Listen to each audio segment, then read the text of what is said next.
එලෝ අයිබෝන් කට්ටිය කොහොමද ඉතින් ඔන්න ගොඩ දවසකින් ඉතින් මේ දවස්වල මේ මර්කන්ටයිල් ක්‍රිකට් ටූර්නමන්ට් එක ඩිවිෂන් F එකේ ක්‍රිකට් ටූර්නමන්ට් එක පටන් අරගෙන තියෙනවා මේ ඒ ගැන තමයි පොඩ්ඩක් අද කතා කරන්නේ විශේෂයෙන්ම කියන්න ඕන දැන් මේ ටූර්නමන්ට් එක මෙච්චර කල් මේ පාර විශේෂත්වයක් තියෙනවා ඒක තමයි මේ මීට කලින් මේ ගිය අවුරුදු වෙනකම් සෙල්ලම් කරේ ඩිවිෂන් F ටූර්නමන්ට් එක රෙඩ් බෝල් එකෙන් 25 ඕවර් ටූර්නමන්ට් එකක් විදිහට වයිට් කිට් එකෙන් තමයි ප්ලේ කරේ.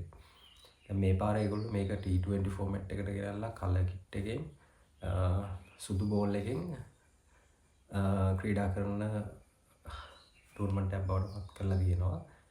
ඉතින් මේක මේ ඒ වගේම මේ ටූර්නමන්ට් එක sport.lk YouTube channel එකේ හැම මැච් එකක්ම ලයිව් දෙනවා ෆස්ට් රවුන්ඩ් එකේ ඉඳලම. ඉතින් කැමති ඉන්ටර් ක්‍රිකට් වල ඉන්ටරෙස්ටිං කට්ටියට ගිහිල්ලා මේ මම දාන්නම් මගේ ඩිස්ක්‍රිප්ෂන් එකෙන් channel එකේ link එක ගිහිල්ලා හැම මැච් එකක්ම live බලන්න පුළුවන්. මේ වෙනකොට groups A B C D කියලා groups හතරකින් teams එක group එක teams 6ක් ක්‍රීඩා කරනවා. ලංකාවේ ප්‍රසිද්ධ companies මේකට participate කරලා තිනවා.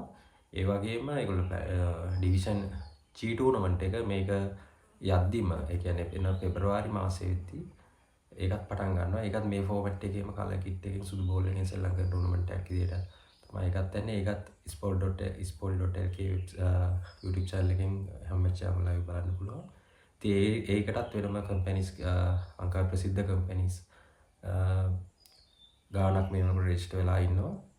ඉතින් මේ හරිය ඉන්ටරෙස්ටිං ඉතින් මේක මේ ක්‍රිකට් වල ඉන්ටරෙස්ටිං අයට මේකට ගිහිල්ලා බලන්න පුළුවන්. දැන් හොඳ ප්ලැට්ෆෝම් එකක් වෙලා තියෙනවා. ක්‍රිකට් ප්ලේ කරන්න ඉන්න අයට වුණත් කම්පැනිස් වල ඉන්න අයට හොඳ ඔපචුනිටි එකක්. ඉතින් මේක අත හොඳ ඩිසිෂන් එකක්. ඉතින් අපි බලමු ඉස්සරහට මේකේ මැචස් යන්නේ කොහොමද. මේ ටූර්නමන්ට් එක ගැන අප්ඩේට්ස් ඉස්සරහදී කතා කරමු. හරි එහෙනම් ඉතින් ආයෙ දවසක අලුත් වීඩියෝ එකකින් හමු වෙමු.